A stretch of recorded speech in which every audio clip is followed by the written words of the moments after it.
this woman ain't had no money.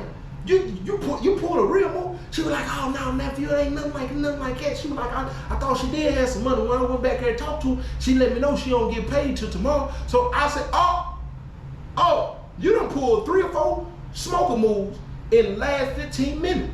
You pulled up, tapped on my window, and had no business tapping on my window. Before you tapped on the window, you had to scan the area. You knew my mama wasn't there, because you knew my mama wasn't going to approve of you tapping on the window. Number 2 was, when I came out and asked you why you were tapping on the window, the first thing you do is not answer. You deflect and say, you got some money for me. When after you say you got some money for me, you lie to me and tell me that this woman got a couple hundred, knowing the hustler in me was going to go see about the money. I get in the car, basically all the stuff that you were saying, you was prepping me, trying to soften up the blow. But when we got here and I went back there, because the whole time you already knew this woman didn't have no money. When you went back there and talked to her, she ain't told you nothing about she was getting paid tomorrow. You thought I was gonna want some of that cap because I'm a little young, horny, mannish little pervert. That's what you thought. I said then when I walked back out here, what you didn't expect me was to stand on 10 toes and tell you, I don't want to put my pig on her mouth. Now I have not put that pig in the junkie mouth. You know what I'm saying? You know, most of those boys, most of us, 97.5% of us, you know what I'm saying, done got that pig sucked once or twice. You know what I'm saying? I probably went up in one. Y'all want to hear that story about when I put that pig? Y'all want to hear that story when I put that pig in a smoker mouth? Jump in the comment section and say, I want to hear that story when you got that pig sucked by a smoker. But look, check this out. Let me explain something to you about the game. When you in the game, you become the game. It embodies you.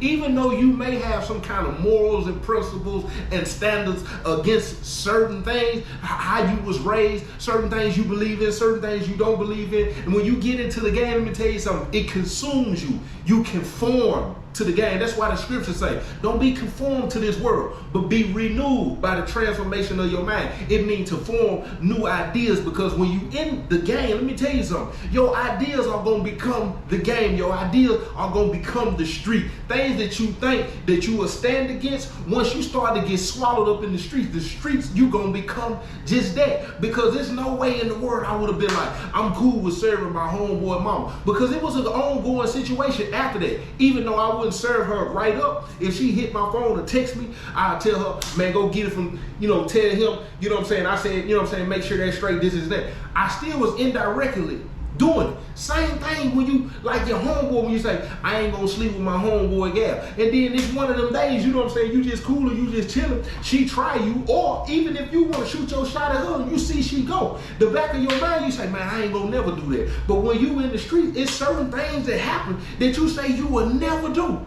Same thing when it comes to the telling. It ain't no different.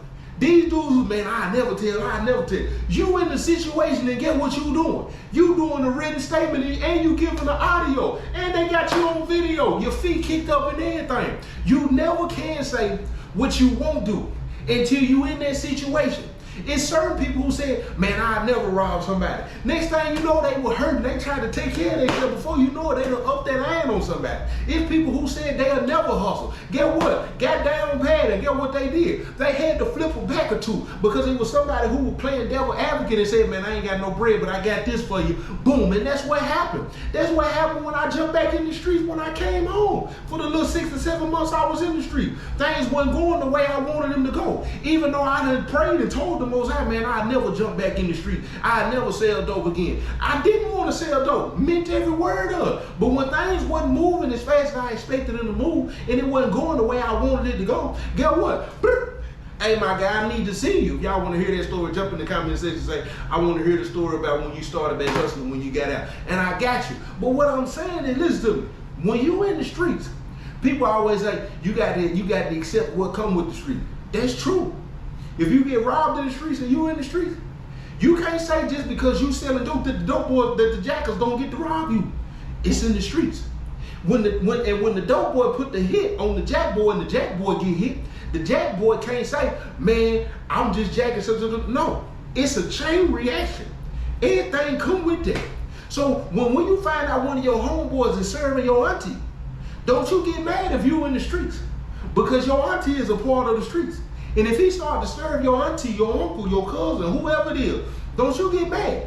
If it's your child, Your child can be turning 18. Matter of fact, she could be 17. Your little boy can be 16, 17. Listen, if he carry himself a certain type of level in the streets, and one of these older cougars decide, oh, I'm gonna teach him a little something, something. He in the streets, he getting hit. Same thing with your daughter. When your daughter out in the streets, and these dudes, and she want to act a certain type of way, and she did, these dudes in the streets gonna treat her as such. She in the street, she getting hit. That's what come with that. When I rolled off and was thinking, dang, my homeboy, my man here hitting the pipe. Some work that I sold her. Eventually, get what I said? I'm getting my money. It is what it is.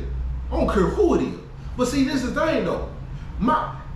Right now, the life that I'm living now, if it was somebody that I'm related to or somebody that I love, somebody that I was close to, and I'm knowing that somebody in the street, I'm gonna feel some type of way. And get what? I'm entitled to now because I'm a law-abiding citizen and I pay taxes. So therefore, was this somebody who's doing something to somebody that I love, even though they grown and they do what it is, they, you know what I'm saying, they do what they want to do, I ain't got no, I'm gonna rightfully feel some type of way though, versus me being in the streets.